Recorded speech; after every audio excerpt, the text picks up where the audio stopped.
We're on our journey of talking about F3 meg current errors on this oven.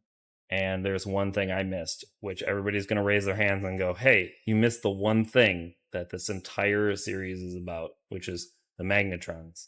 And part of that was by design, and part of that was not by design, purely because I forgot about them because they're such an afterthought because we replace them so frequently. But the other side is there's a lot more to this oven than just the magnetrons. But if you're getting an F3 mag current error, the way I usually troubleshoot these is I put new mags in it. I'm still getting a problem. I split my oven in half like we had talked about to side one and side duck. And then usually if your issue's happening on side one or side duck, you'll usually troubleshoot out all of your other items because most likely you've put a brand new mag in and you're trying to figure out why is my brand new stuff not working.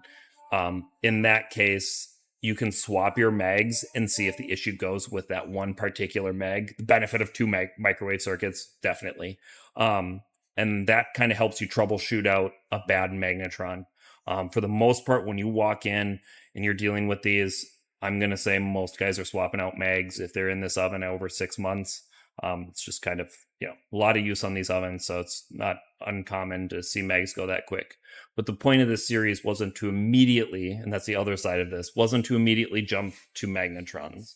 It's not always the magnetrons. I know the big flashing screen says F3 mag error, but it can be other items in this oven, especially if you're having habitual issues. You're back every week or every month and you're trying to figure it out. It may be related to safety circuit. It may be related to another component inside this oven, not just the mags. So it's worth taking that time. And there is one thing as I close out on this. This is an older style touchpad. Is it a touchpad?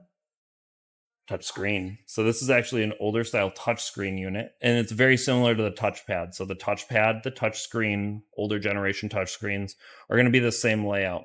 Remember on your other ovens, and maybe I'll find one of those, you're going to have a lay down board in this, and it's going to lay flat, and it's going to have your relays on there. Any issues we talked about that were related to these relays or any of the safety circuit, if you're having those problems, it may be in that actual relay board, and those relays can't be replaced individually. So if you're having habitual 20s, it could be in that relay board too.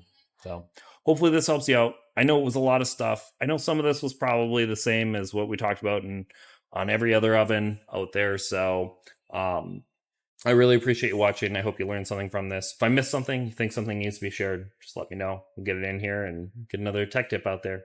Thanks everybody for watching. We'll see you next time.